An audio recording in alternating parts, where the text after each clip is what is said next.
The Last Dance at Maplewood. It started with a song. Not a new one, not one that played on any radio anymore, but one that carried the scent of old summers and promises never quite kept. Evelyn Brooks heard it one quiet afternoon at the Maplewood retirement home. The old record player in the corner, the one that hadn't worked in years, suddenly came to life, crackling and spinning out unchained melody. Her heart stopped for a second. That was their song. She hadn't heard it since 1964, the night her husband Frank danced with her under the rain after his military send-off. He never came back the same man.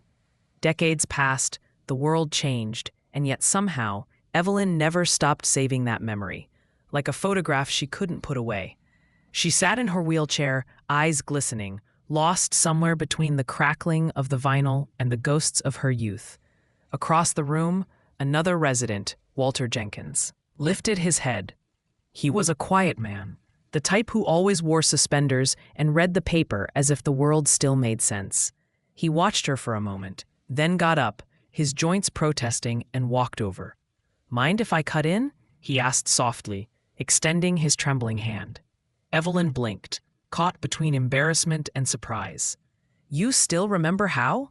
He smiled, a little shy. "Ma'am, I've forgotten everything else, but I still remember how to dance." That's how it began.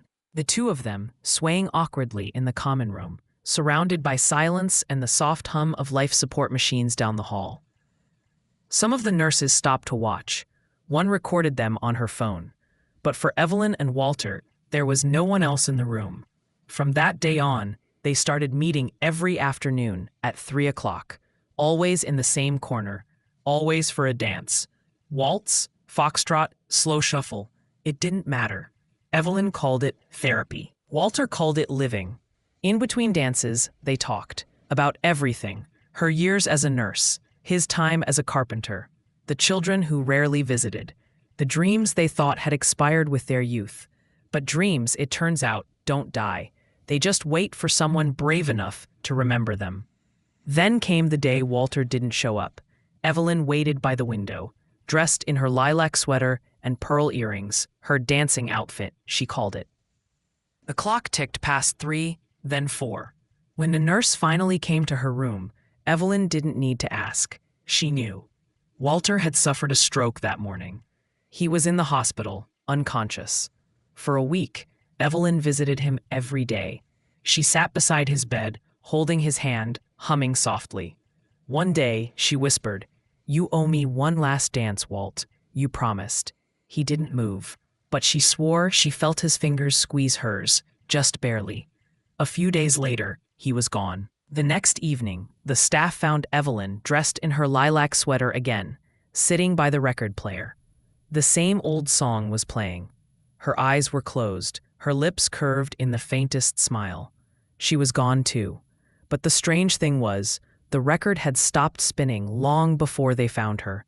And yet, several residents swore they'd heard music coming from that room. Some said they saw two shadows swaying gently under the window light, a man and a woman, dancing.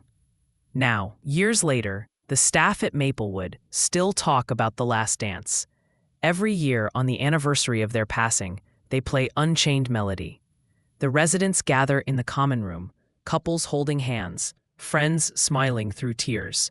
And if you listen closely, really closely, you might hear faint footsteps gliding across the floor, keeping time with a melody that never really stopped.